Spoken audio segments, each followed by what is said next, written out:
beliau tadi juga menyampaikan beberapa pesan karena saya ingin memohon wejangan sekaligus juga arahan-arahan yang jelas terkait dengan urusan pertanahan, agraria dan tata ruang ini.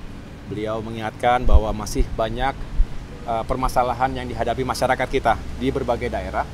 Beliau bahkan tadi dan saya catat secara langsung beberapa saat yang lalu ada warga yang melaporkan, mengadulah kepada Bapak Wapres tentang tanahnya yang diserobot oleh orang lain, diserobot oleh pengembang, dan akhirnya nasibnya tidak menentu. Kasihan padahal ini rakyat kecil. Jadi disinilah yang menjadi tantangan terbesar bagi Kementerian ATR, bagaimana kami bisa secara utuh, tentu bukan juga terburu-buru, gegabah, tetapi secara utuh melihat permasalahan sengketa, termasuk juga kasus-kasus yang disebabkan oleh mafia-mafia tanah yang merugikan rakyat.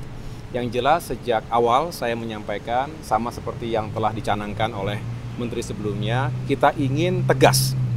Jangan sampai ada siapapun yang melawan hukum di negeri kita, termasuk di urusan pertanahan ini.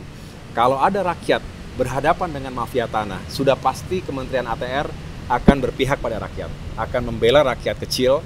Jangan sampai hak mereka diinjak, apalagi masyarakat rentan. Banyak juga misalnya yang sudah pensiun, itu yang dipermainkan, rakyat kecil dipermainkan, dan kita tidak akan membiarkan itu terjadi. Jadi oleh karena itu saya mohon doanya dari segenap kalangan masyarakat, karena tugas-tugas ATR ini juga tidak ringan, tetapi kami punya niat yang baik. 8 bulan terakhir ini bagaimana bisa menuntaskan pekerjaan rumah, mencapai target-target yang telah dicanangkan sebelumnya. Beliau mengatakan, saya sebentar lagi berusia 81 tahun. Ada harapan besar bagi generasi penerus. Ya kita semua ini untuk bisa melanjutkan apa yang sudah baik, sekaligus juga terus melakukan evaluasi apa saja yang bisa kita terus tingkatkan dan sempurnakan. Tadi beliau secara khusus begitu passionate menyampaikan kita harus semakin fokus pada upaya pengentasan kemiskinan misalnya.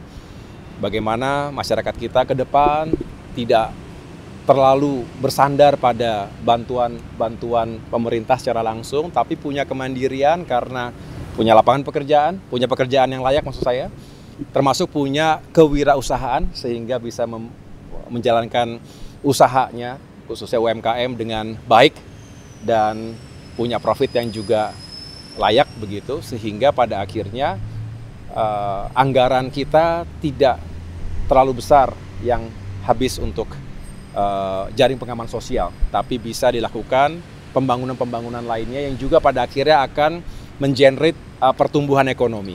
Saya setuju 100% karena itu juga yang Partai Demokrat selama ini perjuangkan, bagaimana masyarakat Indonesia semakin baik kehidupannya. Kemiskinan bisa diturunkan, pengangguran bisa diturunkan, dan akhirnya punya pekerjaan yang layak. Dan penghasilan yang juga lebih baik. Jadi itu kira-kira yang tadi dibicarakan, tidak ada secara khusus bicara tentang politik hari ini. Terima kasih yang mengucapkan selamat kemarin ya.